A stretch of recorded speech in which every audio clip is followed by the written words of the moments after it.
Okay, I want to start this video out with a little bit of a backstory to the story time. If this is the first video of mine that you are watching, hi, my name is Megan. I am 28 years old. I am a mother to a 15-month-old little boy, and I am currently 32 weeks pregnant with my second baby, who is a little girl. I am a recovering heroin addict. I've been clean almost 2 years now from a 11-year heroin addiction.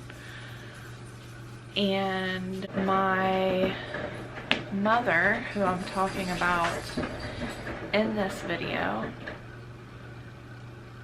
passed away in 2013 due to her heroin addiction. She overdosed from heroin. So this might get a little hard for me. It's still something I've never really dealt with. Being sober, I've never really fully grieved my mom. You know, growing up, I witnessed alcohol being drank in front of me. I've witnessed crack being smoked in front of me. I have witnessed people overdosing in front of me. And I also had a really good life before that. My mom was a registered nurse, and she got hurt in a car accident. Was prescribed 2 painkillers and got cut off of her painkillers and started using pills that she was buying from the streets, and then she started going to heroin and then crack and things like that. So I always resented my mom for having such a good life and turning to that. Like when she got in trouble and went to prison, for the first 3 months or so that she was in prison, I wouldn't speak to her. She would call my grandma's house, who had custody of me and my brother. She would call and I wouldn't talk to her. I wouldn't write her. I wouldn't acknowledge her in any way. I eventually started speaking to her again, and you know, she got out. I was probably about 14 years old, and I got with this guy that his dad was somebody who was a war veteran. He had a really bad back. He was prescribed to Oxycontin 40 milligrams. And his dad didn't take all of the medication, so he would give them to my ex-boyfriend, I guess you could call him. We were best friends, but we also tried the relationship thing. I don't know, it was really weird. But it pretty much turned into a somebody to get high with type buddy, pretty much. Well, you know, I didn't, at this time, he was just selling them, and then he started doing them, and then, you know, I wanted to see pretty much what everybody was getting the hype about. So I started dibbling with the Oxy 40s. That was the first pill that I'd ever snorted, was an Oxy 40.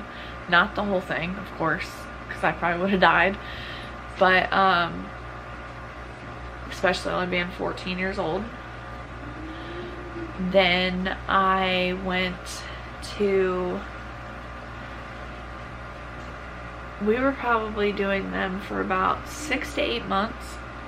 and we ran out of oxys. His dad wasn't getting another script for quite a while, and we couldn't find any. So during the hunt of looking for them, we had somebody ask us if we wanted to get any dope, which is H, which is heroin. And at first I was against it, but when you're sick and you can't even stand to be in your own skin, you'll do whatever it takes to feel better. That's what we did. We started some heroin.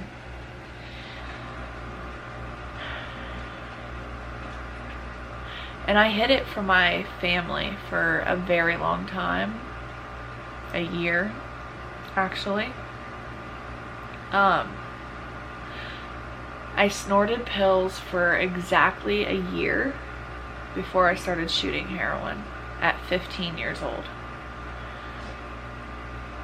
And I hid that from my mom. I don't know how.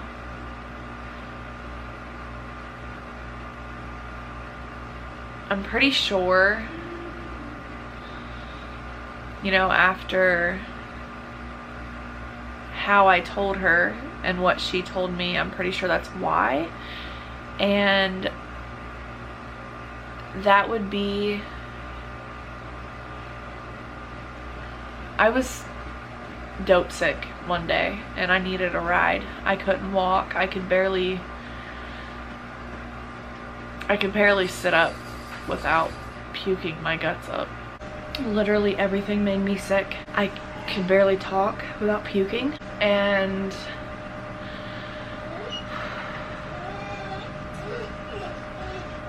I needed a ride to go get what I needed, which was the heroin. And at that point in time, and the only person in the house that had a license was my mother.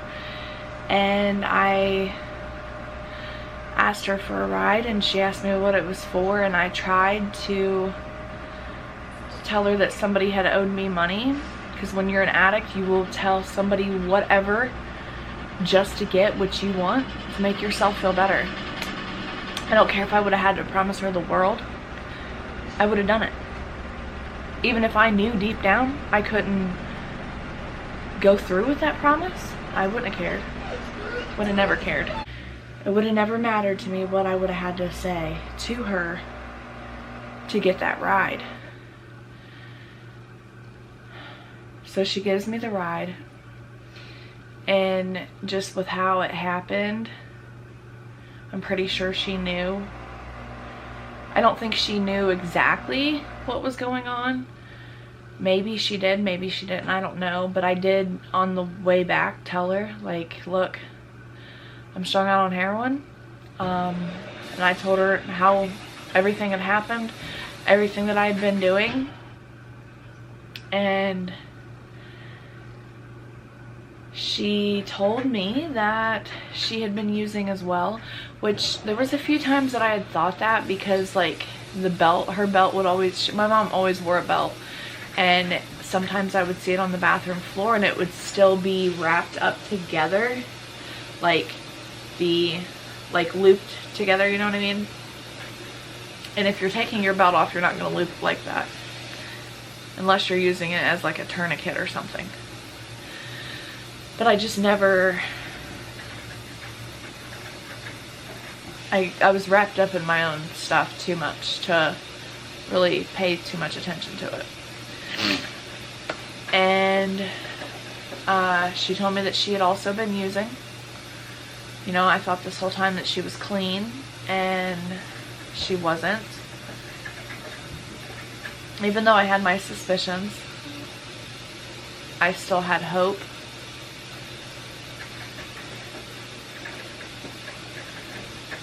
And that's when we started getting high together. That day, when we went back to the house, what I got, I shared with her, and we started shooting heroin together. At that time, I was still the type of user that I couldn't hit myself. I was too scared to hit myself, so I had to have somebody else do it. and Michael did it for me that day. Michael passed away as well. He actually died of, and he is 4 years older than me. So at 32, well, actually, no, he's been dead 2 years. I think he was 29. He's either 29 or 30, I can't remember when he passed away. But he died from liver failure, and he had hepatitis C really bad, and he was still using. His 6-week-old daughter was beaten and killed by their babysitter, and that was a trigger for him, and it set him off, and he went back to using after being clean for like 4 years. So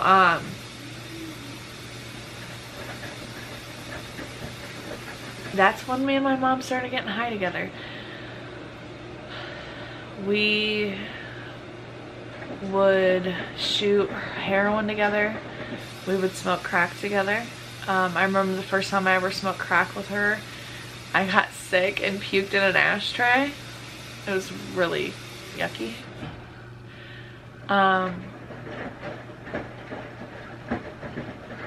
I had shot up my mom's Cadians, which are morphine.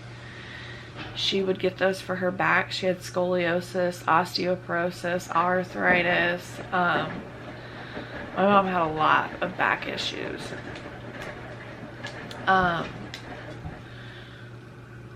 And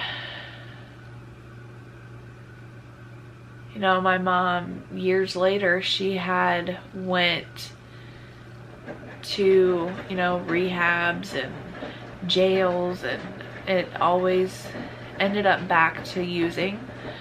And you know, for the longest time I blamed myself for that, you know, even though I wouldn't have been the one that got her addicted again, I would still blame myself for her continuously using. And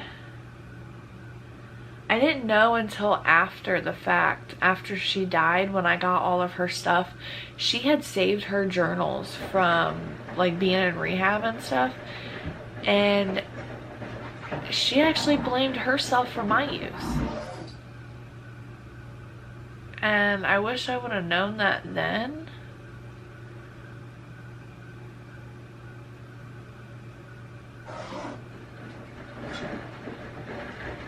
Because I definitely would have told her it. It wouldn't have mattered. Because, you know, it was the people that I was hanging out with. That's why I say, you know, you really got to watch your kids' friends. And, you know, when you're in that addict mind, that active using addiction way of life, you can try to hide anything, and if that person doesn't know addiction or know, if they don't know the process of how an addict thinks, you can really bluff anybody. I mean, I bluffed my grandma for so long, like truly had her believing that I never touched drugs until, like, even the first time that the cops kicked my door in, she still didn't believe it. She believed that it was the person that I had staying with me. Now the second time, she definitely caught on, and I told her everything, and that was when I went to prison for the second time. And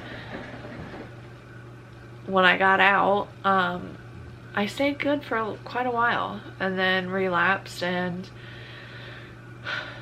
when my husband and I found out that we were pregnant, I did go and get help, because I don't want my son and now my daughter to live the life that I did growing up. I don't want them to witness that. I don't want them to go from living a good life and having everything you need, living in a beautiful home, to literally having to scrounge for food. Like, my mom would leave for days and days and days and go spend nights with all these different men and friends and doing God knows what. And I specifically remember this as a child. We had an African gray parrot. Now my brother was at his grandma's, but I wanted to stay home because I wanted to make sure that the bird was okay. And I was probably 11, 12 years old at this point. And we literally only had a pack of saltine crackers. A pack. One sheet of saltine crackers. Not a box. Nothing big. A sheet of this. Like, crackers. Got it? Okay. That is literally what I shared with the bird for 2 days. And then on the third day, I called my grandma and told her, like, look, this is the situation. This is what is going on. I don't know. I haven't been able to get a hold of Mom in 2 days. And come to find out, my mom was actually in jail. She was in Richland County jail for a probation violation. And my grandma came and got me and the bird. And because I wouldn't leave nowhere without Joey. And my grandma actually now has that bird. My grandma lives next door. But Joey was like my mom's best friend. My mom loved that bird to death. And I love that bird to death. But my mom was literally my best friend, and I don't resent her for getting high with me. You know, things happen when you're using. Could I picture myself using with Lincoln or my daughter? No, absolutely not. I would do whatever it took to get them away from that. And honestly, I don't think my mom ever tried to steer me in the right direction once she found out that I was using. It was just like off and running to the races type thing, you know. Once we found out that we were getting high behind each other's backs, we just started using together. You know, I have overdosed in hospital parking lots with my mother. I have overdosed in one of our old houses in Mansfield with my mom. I have so many stories and memories of getting high with my mom. And I have more memories of getting high with her than I do of not getting high. And that's sad. That's really sad. I just wanted to share this with you guys.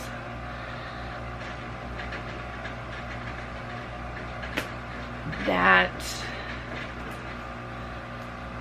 the way, you know, I broke it to my mom that I was getting high with her and how we started getting high together.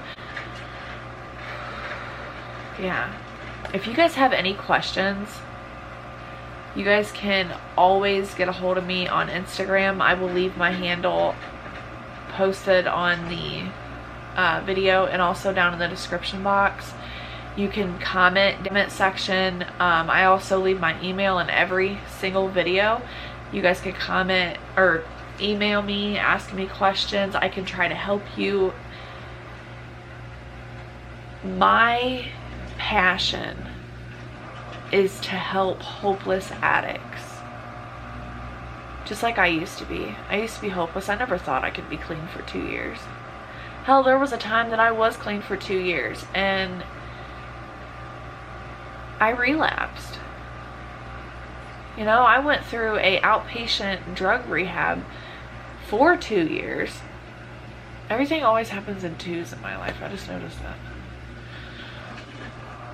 But I went through that outpatient drug rehab for 2 years, and not a day of it was I clean. I was drug tested 2-3 times a week. If you want to know how I got past that, like this video, comment down below that you would like to see a story time or video of how I went through rehab, an outpatient rehab for 2 years, and not a day of it was I sober. I'll do that video. But my passion is to help hopeless addicts like myself, like how I was.